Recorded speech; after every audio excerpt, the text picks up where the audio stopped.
मीरा, सीता तथा और भक्त सब दुख सह कर गए धैर्य से, तो हम क्यों नहीं सह सकते। कल यहां तक हुआ था। इसके आगे आज क्या बोले भगवान,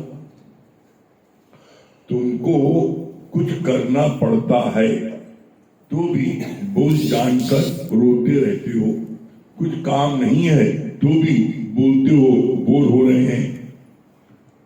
गुरु फिर निष्काम कार्य बताता है, फिर उसमें भी तुम्हें अहंकार आता है। अगर तुमने किसी को ये ज्ञान, वो भी गुरु का दिया हुआ, सुनाया भी, तो तुमने कौन सा बड़ा काम कर दिया। Question mark. उसने परमात्मा का बोध कराया, कोई अपना भगवान निकालकर थोड़ी ही दे दिया। जो अहंकार करते हो, अहंकारी का तो जन्म मरण तैयार है। कितनी बड़ी बात बोली भगवान ने। पहली बात क्या बोली, ऊपर जो कल हुआ था कि सीता ने, मीरा ने, प्रहलाद ने, कबीर ने, गुरु नानक ने, विवेकानंद ने, हमारे दादा भगवान ने, प्रमला भगवान ने कितने कष्ट सहे हैं, दुनिया कितने ताने बाने सहे हैं। जब उन लोगों ने इतने कष्ट सह करके शान से अपनी मंजिल को प्राप्त किया, तो तुम क्यों नहीं प्राप्त कर सकते मंजिल। उन्होंने दुख सहा, वो सह सकते हैं, तो हम क्यों नहीं सह सकते। फिर कितनी बढ़िया बात बोली आगे,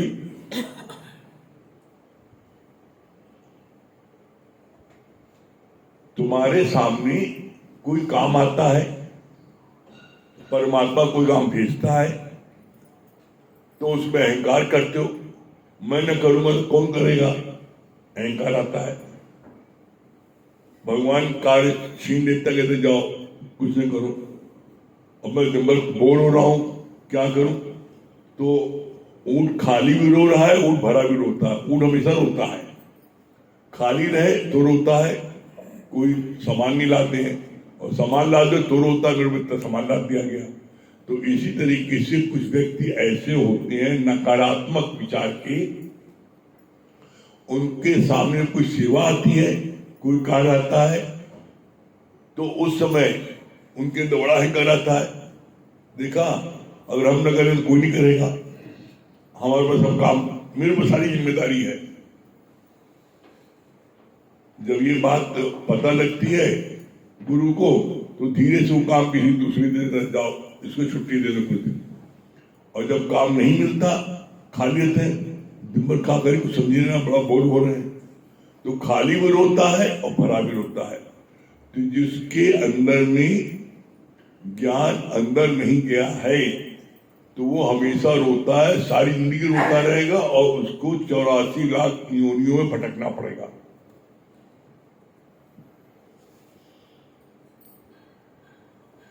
फिर कितनी अच्छी बात बोली भगवान ने,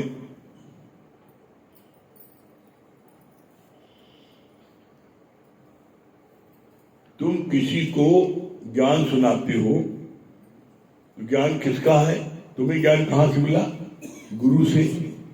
तो गुरु से ज्ञान ले करके तुमने किसी को ज्ञान सुनाया, तो कौन सा एहसान कर दिया। तुम्हारा क्या अपना है, गुरु ने तुम डाकिया हो, तुम्हारे रिश्तेदार ने तुमको रुपए भेजे, तुमने वो रुपए ला करके दे दिया, तो जिससे रुपए प्राप्त हुआ डाकिए से, वो व्यक्ति जो उसको मानने लगता है, अरे भैया हमें रुपए ही दी है। अरे रुपए भेजी कौन है, भेजने वाले की शुक्राना है ना। तो इसी तरीके से यहां पर गुरु ने क्या बोला, तुम्हें यहां ज्ञान प्राप्त हुआ, तो गुरु से ज्ञान मिला, तुमने दे दिया, किस बात का अहंकार करते हो। और फिर यहां पर कितनी अच्छी बात बोली भगवान ने इसके लिए, कि तुम किसी को ज्ञान सुना करके, रोज रोज ज्ञान सुनाते हो, तो उसके अंदर से भगवान प्रकट हो जाता है। रोज ज्ञान मान न मान तू भगवान, रोज सुनाते हो, बताते हो, तो उसके अंदर से भगवान प्रकट हो गया, इसकी स्थिति बन गई। अब तो फिर अहंकार कर देखा मेरा चेला है, ये देखो मैंने इसको अपने समान बना दिया, इसके अंदर ही भगवान प्रकट हो गया। तो क्या तुमने भगवान अपना निकाल के उसके अंदर डाल दिया? उसके अंदर ही भगवान था, उसको पता नहीं था। गुरु के ज्ञान से तुमने उसको समझाया कि मान या न मान तू है भगवान। वो समझ गया, अभी तक अज्ञानता के कारण नहीं समझ रहा था। तुमने उसको समझाया, उसका विवेक जागृत हो गया और उसने महसूस किया सचमुच मैं वो, आई एम दैट, फील किया उसने। तो तुमने क्या अपने अपने अंदर का भगवान निकाल के उसको दे दिया? हर एक के अंदर भगवान मौजूद है, हर एक के अंदर, लेकिन वो सुसुप्त अवस्था में पड़ा, उसको पता नहीं है। गुरु ने मेहनत करके उसको समझाया, सूना सकना कोई नहीं, हर के अंदर लाल, और मूर्ख गढ़ खोले नहीं कर्मी भय कंगाल। गुरु ने समझाया, ये बात उसके समझ में आ गई और उसका भगवान प्रकट हो गया। तो तुम अहंकार करो नहीं, देखो मैंने उसका भगवान प्रकट किया है। तुमने समझाया, प्रकट हो गया, वो समझ गया, प्रकट हो गया। और ने समझा अगर तुम समझाने वाले हो तो तुमने तो 500 लोगों को समझाया, 500 लोगों का नहीं प्रकट हो गया, 5 लोगों का ही क्यों प्रकट हुआ? तो जिन 5 लोगों ने विशेष पुरुषार्थ किया, गुरु के वचनों को अपने जीवन में लगाया, उनका प्रकट हो गया। तो उनकी मेहनत है ना। तुम क्यों अहंकार करते हो? मैंने उसके साथ मेहनत की और मैंने उसका भगवान प्रकट कर दिया। भगवान कितना इस बात के लिए सतर्क है, किसी भी प्रकार से अहंकार ना ले पाए।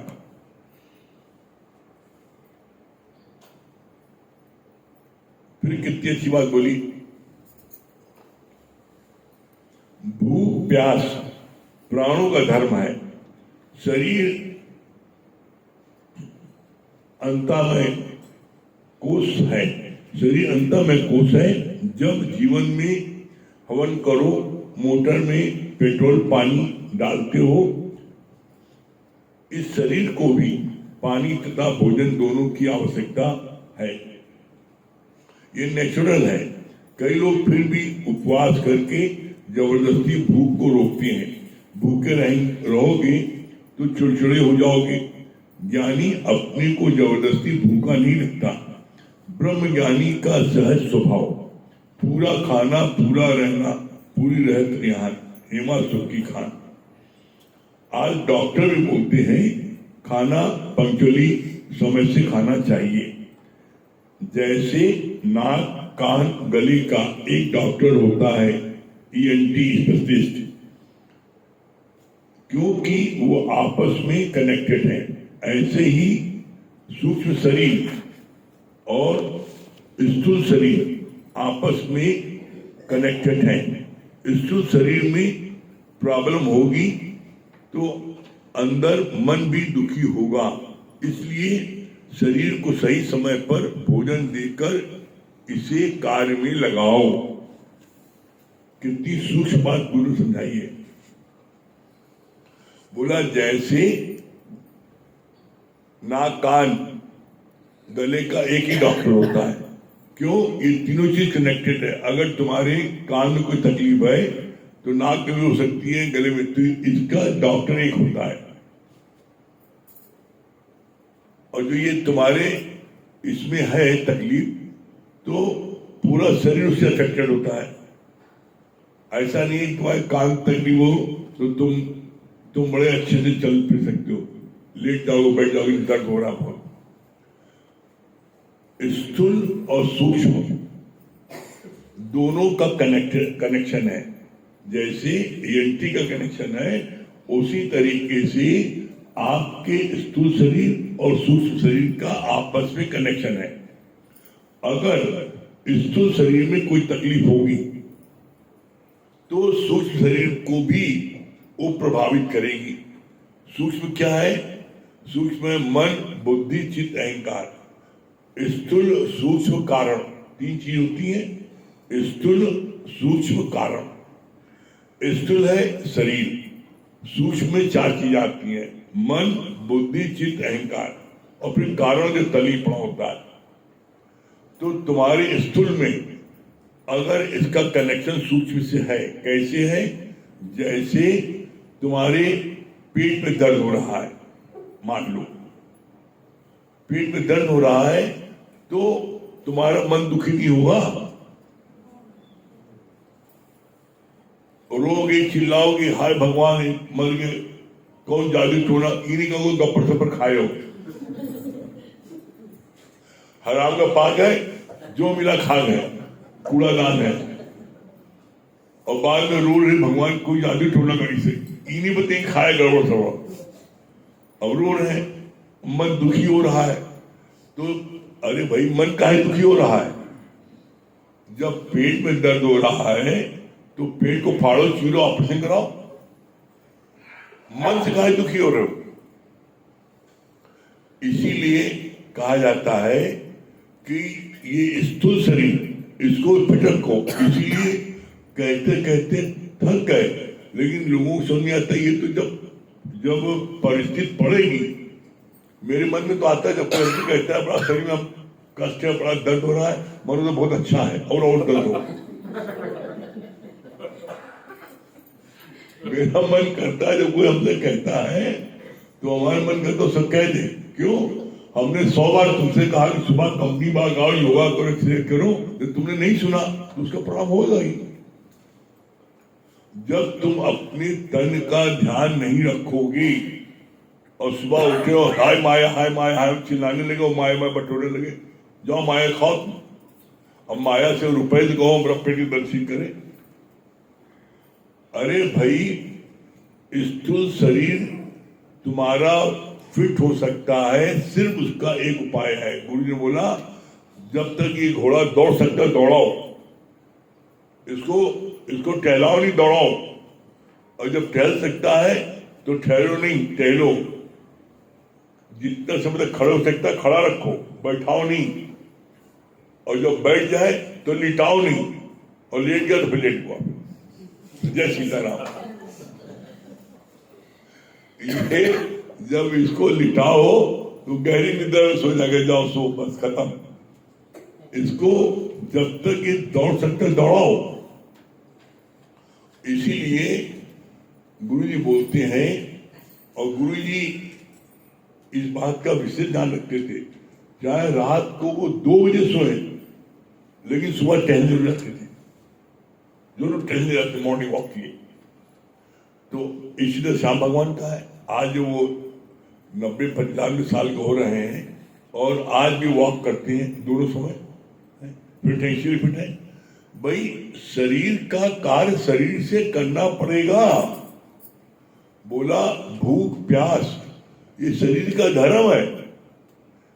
जैसे कार को चलाने के लिए पेट्रोल और पानी दोनों कंपलसरी है। अगर पानी नहीं डालोगे तो इंजन जल जाएगा। ऐसे एक बार हम लोग साथ हुआ, हम लोग बाई कार मुरादाबाद जा रहे थे, रास्ते में इंजन जल गया। क्यों जल गया? पता लगा इंजन में पानी नहीं था, तो पानी न होने से पता लगा जल गया वो। तो पानी ना हो या पेट्रोल ना हो तो जल जाता है।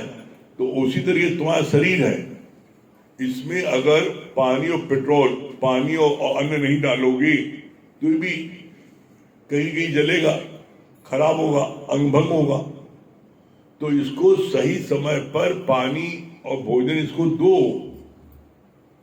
इसमें तुम किसी लालच में, लोभ में, मोह में तुम अपने शरीर ध्यान नहीं रखते हो। अरे चलो पहले बच्चों को खाना देने बाद में करेंगे। अरे जब तुम्हारा शरीर टेढ़ा मेढ़ा हो तो बच्चों का ध्यान रखोगे? जब तुम शहर बिस्तर पकड़ोगे तो बच्चों का ध्यान रखोगे? अरे आप किसी का ध्यान तब रख सकते जो आप पहले आप फिट हो। तो अपने फिटकने में गुरु जी ने यहाँ तक बोला, तुम कोई चीज बनाते हो तो तुम पहले सबको खिला देते हो, बाद में खाते हो। गुरु का गलत है। जब बनाते हो सब पहले तुम खाओ। हर चीज के लिए रहस्य होता है। गुरु बोला जब तुम पहले खाओगी तो उस अन्न में, उस खाने में किसी प्रकार की कोई कमी होगी, तुम उसको दूर कर लोगे। अब तुमने जब सबको खिला दिया, सब बिना नमक खा गए, और बाद में तुमने कहा बाप रे हमने नमक ही नहीं डाला, सब लोग खा गए, अरे बड़े सीधे हो गए, अरे सब खा गए तो बिना नमक के तो तुम अगर पहले खाना खा लेते, चख लेते तो ऐसी गलती नहीं होती ना। तो गुरु जी कहते हैं पहले तुम अपना खाओ, अपना खा लोगे तो किसी प्रकार की कोई कमी बेसी उसमें नहीं रहेगी। तुम सबसे लास्ट में खाते हो, 3 बार ठंडा हो जाता है, गर्म करते तब खाते हो, उसका सारा तत्व समाप्त हो जाता है। तो बोला कि अपने शरीर को पहले जैसी नींद खुले, पहला काम 1 घंटा अपने शरीर को वर्जिश में दो। इसको शरीर को जो है इसको दौड़ाओ, योगा कराओ, व्यायाम कराओ। जब ये 1 घंटे ये कर लेगा तो इसके बाद में 3 घंटे फिट रहेगा।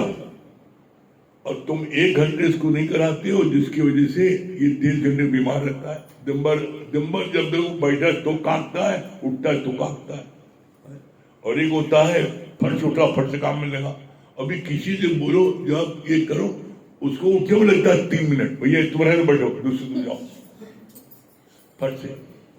तो ऐसे में गुरु ने बोला सबसे पहला काम है, और इसके लिए बहुत अच्छी बात और बोलिया इसके साथ साथ, दुनिया में तुम्हारे कोई कितना प्यारा से प्यारा हो, तुम्हारी पत्नी हो, तुम्हारा बेटा हो, तुम्हारा पोता हो, तुम्हारा भाई हो, घर का संबंधी हो, बड़ा प्यारा से प्यारा है, उसके बावजूद वो तुम्हारा अंतिम श्वास तक साथ नहीं देगा। तुम्हारा शरीर तुम्हारा अंतिम श्वास तक तुम्हारा साथ देगा। चाहे टांग टेढ़ी हो, चाहे मेढ़ी हो, चाहे टूट जाए, चाहे अपाइज हो जाए, घसीटते हुए चलना पड़ेगा। हाथ चाहे कैसा हो जाए, शरीर कैसा हो जाए, चाहे घसीटना पड़े बॉडी को, घसीटोगे, ये नहीं साथ छोड़ेगा। इसीलिए वह सबसे पक्का साथी तुम्हारा अपना शरीर है। और इसलिए शरीर बोला गया अहो माया, सब बड़ी माया शरीर है। अगर आप एक मट्टी का बर्तन, मट्टी का घड़ा, मट्टी की सुराई, झज्जर, उसको भी तुम रख दो तो वो 100 साल तक से अच्छी रहेगी, वो टूटेगी नहीं। लेकिन ये मट्टी घड़ा ऐसा, चाहे जहां रख दो, एक पल का ठिकाना नहीं कब टूट जाए। एक पल में पल से क्या हो जाए, मानो तेरे शरीर का पता नहीं, तकदीर का एक पल में क्या से क्या हो जाए। एकाएक सुबह उठे, अभी 2-3 दिन पहले आंख कड़वाने लगी, देखा निकल आई बिल्ली। अब बताओ, अच्छा वाला सुबह एक हो गई, 2 दिन से काला चश्मा लगाए थे। तो ये कहीं की लापरवाही भाई ना, कहीं नहीं, किसी को जो है ध्यान नहीं दिया गया, आंख में उठी होगी, उसकी तो देख लिया, उसका आंख मार दी, जाओ।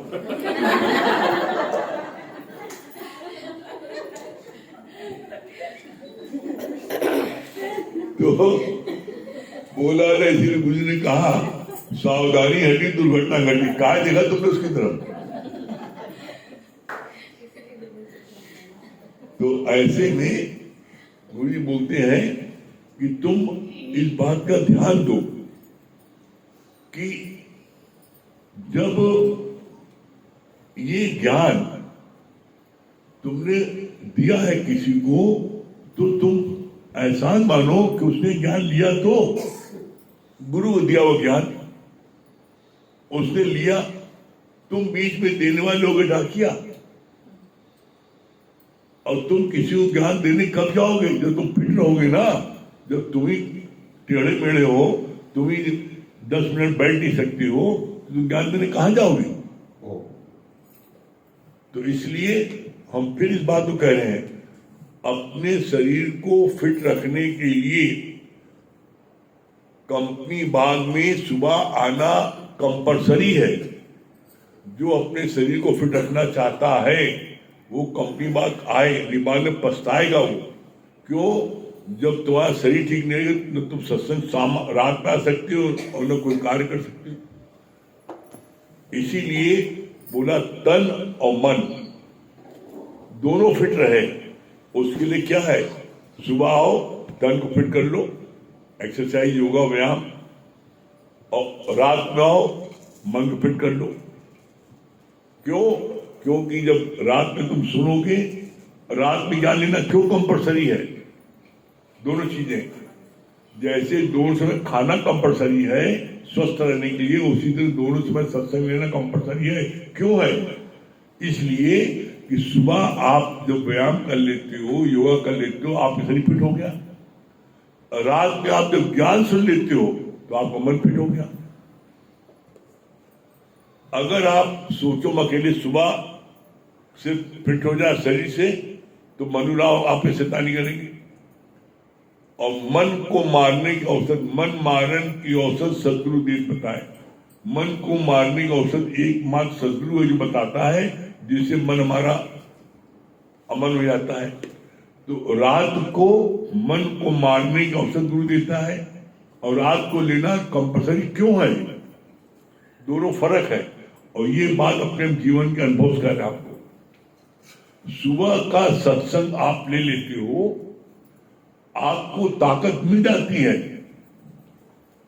बहुत अच्छी बात है। लेकिन उस ताकत का आप इस्तेमाल क्या करते हो?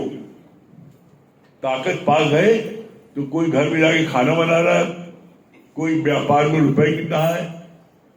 तुम ताकत लेने के बाद में तुमने उसका इस्तेमाल क्या किया? माया कार्य किया, उसमें खूब मन लगा, जोश खरोश से काम किया, तो तुमने भगवान का काम तो किया नहीं। तो सुबह का सत्संग तुमने ले भी लिया, तो उसमें तुम्हारे को तुम माया के कार्य फिट हो गए। चाहे घर गृहस्थी के काम करो, जैसे एक माई ने बोला अपना अनुभव, सुबह सत्संग ले गई तो गुरु ने पूछा बताओ क्या फायदा हुआ? कहा गुरु बड़ा फायदा हुआ। कहा पहले एक बाल्टी कपड़ा धोता, 3 बाल्टी कपड़ा धो जाता। पहले एक बाल्टी धोते तो थक जाते थे, अब 3 बाल्टी धोते थकते नहीं ना। तो ताकत इस्तेमाल कहाँ हुआ? माया के काम में। तो सुबह के सत्संग लेने पर आपको माया के कार्य में आपकी ये उन्नत होती है। और रात को लेने में क्या होता है? दिन भर की आपकी जो वर्किंग है हर एक की, चाहे गृहिणी की हो, चाहे पुरुषों की हो, व्यापार की हो, नौकरी की हो, आप दिन भर जो वर्क करते हो उसमें एक नहीं 10 बार आपका मन बड़ा खिन्न होता है। किसी हार्ट अटैक से हो रही है, कोई आपके मन पसंद बात नहीं कर रहा, कोई आपको अपोजिट है, कोई कैसा दिन भर खसर पसर जो होती है, मन बड़ा उससे दुखी हो जाता है, खिन्न हो जाता है। कभी बिक्री कम हो रही, कभी चढ़ा बड़ा कस्टमर मिल गया, लड़ाई झगड़ा कर लिया, तो बेचारे घर में आके बच्चों को मारते पीटते हैं। आप बोलो मत किसी से जो व्यापारी वर्ग है और सत्संग नहीं आता है, आप उसकी दशा देख लो। जब वो घर में घुसता है और घर में चाहे पत्नी हो चाहे बच्चे, कोई बोलता है खवाता काटने के लिए, अभी बोला मत, अभी मेरा सिर फटा जा रहा है, अभी हम कोई घंटे मत बोलो, एकदम बिल्कुल एग्जॉस्ट हो जाता है वो। यहां आने पर क्या होता है कि जैसी कितना भी तुम्हारा मन खट्टा हो, कितना दुखी हो, जैसी आए वैसे उस पर ज्ञान का पोछा लग गया। जब पोछा लगे तो सुबह से लेके रात तक जितनी वार्ता हुई आपकी, अपोजिट विपरीत कैसी भी, वो सब उसमें जो है मिट गई।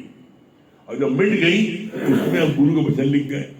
तो आप जब रात में सोते हो तो आपको जो भजन याद आता है, गुरु वचन याद आते हैं, गुरुवाणी याद आती है, कोई टेंशन नहीं रहता।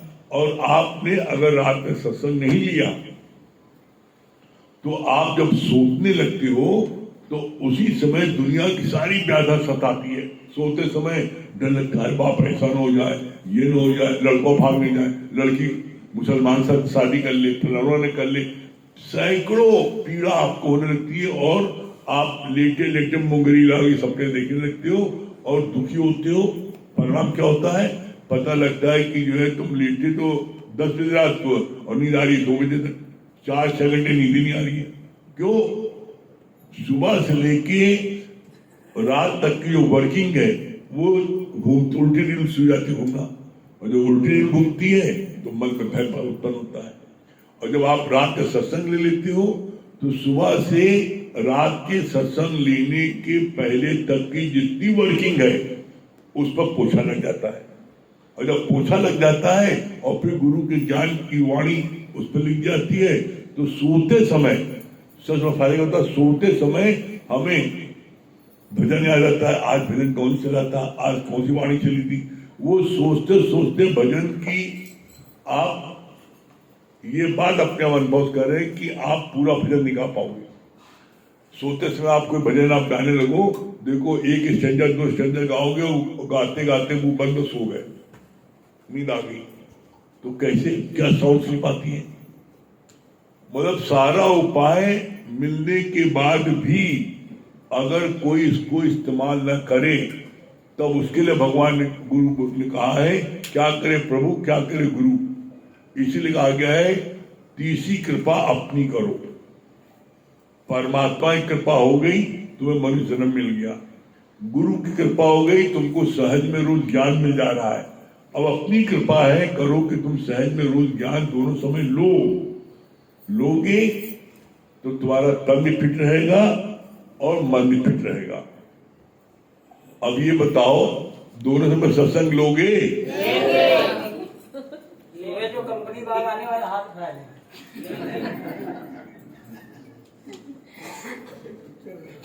हाथ उठाई की शक्ल यार तो दिखाई पड़ रहा है। अभी भी देख लो कई लोग हाथ उठा रहे हैं। बताओ हमें जो लोग हाथ नहीं उठा रहे हैं हम उनसे पूछते हैं कि अगर आप सुबह कंपनी बाग नहीं आ पाते हो तो कोई ना कोई बाहर काम कर रहे हो, चाहे घर गृहस्थी के काम में फंसे हो और चाहे बाहर के काम में फंसे हो तो 2 ही काम है, एक परमात्मा कार्य और एक अपना माया कार्य। अगर आप नहीं आए सत्संग में सुबह तो माया का में फंसे हो, तो माया का कार्य करने के लिए किसने मना किया है? अरे वही आपको 1 घंटे सुबह 1 घंटे रात सिर्फ परमात्मा कार्य दो, बाकी 22 घंटे माया कमाओ, जितने तो कमाने किसने मना किया है? आज तक किसी भी वाणी में किसी कैसेट में गुरुजी ने मना किया माया कमाने मत जाओ? कोई मन नहीं किया। माया कमाओ जितनी कमा सकते हो, लेकिन आसक्ति रखना गलत है। अपना जीवन अगर आप चाहते हो बहुत अच्छे से बीते, खूब अच्छे से, तो उस समय उसके लिए आपको दोनों समय आना जरूरी है। और नहीं तो एक दिन आप खुद अपने अनुभव में बोलोगे जिसमें आपकी हवस करोड़ों में इतने करोड़ हो जाए, भगवान दे देगा, उसे दुगना दे देगा। लेकिन जब शरीर में कष्ट होगा तो उसमें तो भगवान देखोगे, भगवान हमारा सब ले लो तो बड़ा शरीर ठीक करो। श्याम भगवान ने बड़ा बढ़िया एक बताया का एक औरत ने ये कहा आप भगवान हैं, आप में शक्ति है पूरी, आप अपने आदमी के ऊपर हाथ रख दो कि वो जो है मरे नहीं। तो उसने कहा अच्छा ठीक है श्याम भगवान ने। और जब आदमी के पास पहुंचे, उसकी आदमी के पास पहुंचे, कभी कहे गुरु जी आप लोग हाथ लगी जल्दी हमको खत्म कर दी, मेरे बहुत कष्ट हो रहा है, हमको इतना कष्ट है शरीर में कि मैं एक पल जिंदा नहीं रहना चाहता, मेरे तक कष्ट है, मुझको आप हाथ रखिए मैं भस्म हो जाऊं। तो श्याम भगवान का बताओ मैं क्या करूं? औरत से पूछा फिर कि तुम क्यों काहे चाहती हो? अरे उसको इतना कष्ट है, वो कह रहा है मैं हाथ को जल्दी हमको ऐसा भगवान करो तुरंत हमारा शरीर शांत हो जाए, हम शरीर के कष्ट बर्दाश्त नहीं कर पा रहे। मैं कहता हूँ भगवान मेरी सारी दौलत ले लो और मैं ठीक कर लो, तो तुम काहे चाहती हो जिंदा रहे? अरे गुरुजी आप कैसी बात करते हैं? मर जाएगी तो एकदम बढ़िया साड़ी पहन पे, लाल साड़ी कैसे पहन पे, कैसे बिंदिया लगाएंगे, हैं कितनी पार्टी में कैसे जाएंगे? लोग कहेंगे ये सुहागन नहीं है तभी जो है बंधन की चल रही है, लोग हमें कर आएंगे, तो इसलिए जिंदा रहना वो। तो अब गुरु जी की बात याद आ गई, स्वार्थ लाग करे सब प्रीति, सुर नरमणि सब प्रीति। वो इसलिए नहीं रखी जिंदा रहे, वो इसलिए जिंदा रहे तो अच्छे से साड़ी पहनेंगे, अच्छा सजेंगे धजेंगे, वो हमें कहेंगे। तो इसलिए ये एकदम सत्य है और हमारा ऐसा अनुमान है, आप जितने बैठे हो जीवन में कभी न कभी ऐसी स्थिति आई होगी, आपके शरीर में कष्ट होगा, उसमें आप कहते हैं भगवान मौत दे दो, ये कष्ट नहीं बर्दाश्त हो रहा है। तो नौबत ऐसी क्यों आए? अपने शरीर को फिट रखो और इसलिए रोज कंपनी बाग में सुबह जरूर आओ, 1 घंटे के लिए 1 घंटे आओगे और रात में घंटे सत्संग भी लोगे तो तन मन दोनों आपका फिट रहेगा, बाकी मर्जी अपनी भैया। कितने लोग आए सर? कल कुछ संख्या बढ़ जाएगी, कुछ संख्या बढ़ जाएगी, नहीं चाहते संख्या बढ़े ना घड़े, उससे हमें फर्क नहीं पड़ता, न उसमें कोई पंडागिरी है कि वो 10 लोग बढ़ जाएंगे तो 200 रुपए आमदनी बढ़ जाएगी। अंदर में करुणा होती है, देखते हैं जब किसी शरीर में कष्ट होता है कितना व्याकुल होता है, कष्ट जिसके शरीर में होता है, जब आप जाओ देखो, इसलिए कहते हैं निष्काम में जाओ, अस्पताल जाओ पता लगे आपको, जब किसी शरीर कष्ट देखो तब पता लगे इतने प्रकार के कष्ट होते हैं, और तब वो गए भगवान आपने हमको बड़ा फिट रखा है, तो फिट रखा है तो उसके लिए आप भी तो कुछ पुरुषार्थ करो। हम पुरुषार्थ क्यों देंगे? भगवान को सब कर लो, भगवान कहेंगे जब सब कुछ सब कर ले तो ठीक है, जब कष्ट होगा तो हमको फिर तब याद करोगे, हम भी सुनेंगे नहीं। इसलिए निवेदन हमारा सबसे है, कुछ हो जाए शरीर स्वस्थ रहेगा तो सत्संग में अच्छा लगेगा, बाल बच्चे में अच्छे लगेंगे, सबको अच्छा लगेगा, और शरीर स्वस्थ नहीं रहेगा तो उस समय फिर आपको बहुत पश्चाताप करना पड़ेगा, क्या करें। और रिपेयरिंग में ऊंची ओरिजिनल नहीं आती, याद रखना। रिपेयरिंग हो गई, कोई ये टूट गई, खराब हो गई, रिपेयरिंग कराओ तो ओरिजिनल नहीं है, ओरिजिनल खराब क्या कर रहे हो?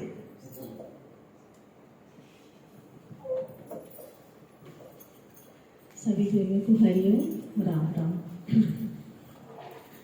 सांस देना प्रभु इतनी तो कम से कम, सांस देना प्रभु इतनी तो कम से कम, तुमसे मिलने से पहले न निकले ये दम। सांस देना गुरु इतनी तो कम से कम, सांस देना गुरु इतनी तो कम से कम, तुमसे मिलने से पहले न निकले ये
तुमसे मिलने से पहले न निकले ये दम, सांस लेना प्रभु इतनी तो कम से कम, सांस लेना गुरु इतनी तो कम से कम, तुमसे मिलने से पहले न निकले ये दम, तुमसे मिलने से पहले न निकले ये दम, सांस लेना प्रभु। बस इसी आस में बीते जीवन है मेरा, एक दिन तो प्रभु होगा दर्शन तेरा। बस इसी आस में बीते जीवन है मेरा, एक दिन तो प्रभु होगा दर्शन तेरा। घर से तुझे देखने को नयन, घर से तुझे देखने को नयन, तुमसे मिलने से पहले न निकले ये दम, तुमसे मिलने से पहले न निकले ये दम, सांस लेना प्रभु इतनी तो कम से कम, सांस लेना प्रभु इतनी तो कम से कम, तुमसे मिलने से पहले न निकले ये दम, तुमसे मिलने से पहले न निकले ये दम, सांस लेना गुरु इतनी तो कम से कम, सांस लेना गुरु इतनी तो कम से कम, तुमसे मिलने से पहले न निकले ये दम, तुमसे मिलने से पहले न निकले ये दम, सांस लेना प्रभु। क्या बता रही पूनम जी? हरिओम गुरु जी, अपना बहुत अच्छा स्वस्थ रहता, पावरफुल होता, और रात वाला लेते हैं तो मन फिट होता। ये बात बहुत अच्छी लगी हमको। और दूसरी बात जी, आपने बताया ना कि जो ज्ञान हम सब सुनाते कहीं भी जाकर, तो कभी अहंकार न करें, हमेशा ये सोचे कि ज्ञान गुरु का है। और सुनाए भी, आपने बताया ना कि 5 के अंदर भगवान प्रकट भी हो गया, तो ये सब उसका पुरुषार्थ है। ये बात बहुत अच्छी लगी है। हरिओम। रात का सत्संग लेने से जो दिन भर में हमने कार्य किया, उसमें गुरु जी का पूछा लग जाता है, गुरु ज्ञान का ये मन शांत में। मान छद में शांत। हाँ, क्या बोली? बहुत अच्छा आपने बताया ना कि जब कोई कार्य दिया जाता है, कहते हैं बहुत बोझ है, हम ही करें क्या, और कोई नहीं कर सकता, अगर ना किया जाए कि मैं बोल हो रहा हूँ, ये गुरु का कार्य है। जो गुरु का कार्य करने का मौका मिले तो अपने आप को बहुत भाग्यशाली समझे कि हम इतने भाग्यशाली हैं कि शरीर से गुरु आज कार्य ले रहे हैं। शीला जी, बहुत अच्छा लगा। शीला जी, हरिओम गुरु जी, हरिओम। बहुत अच्छी बात आप बताए ना कि पल से पल क्या हो जाए मानव तेरे, पल से पल क्या हो जाए मानव तेरे शरीर के, पता नहीं तकदीर के। बहुत अच्छा आप बताएं कि जैसे हकीकत में मिट्टी का अगर कोई बर्तन हम ले करके अगर कहीं रख देंगे सेफ जगह पे, तो वो रखा ही रह जाएगा। शीशा कांच का भी रखेंगे तो रखा ही रह जाता है, लेकिन मनुष्य की शरीर पर कोई भरोसा नहीं, गारंटी। अगर बंद भी रहेगा तो किस समय काल बुलावा आ जाएगा, वो कोई रोक नहीं सकता। तो ये बात बहुत अच्छी लगी। नीलू जी, ना दर्द है, वही ना आए, अपने आप को महसूस कर रहे हैं बहुत निकम्मे हैं। सच में दिन का सत्संग लेने से तन मन दोनों स्वस्थ होता है, रात में मन में बहुत शांति मिलती है। गुरु जी दूल्हा से अपने लिए है। अरे लोभी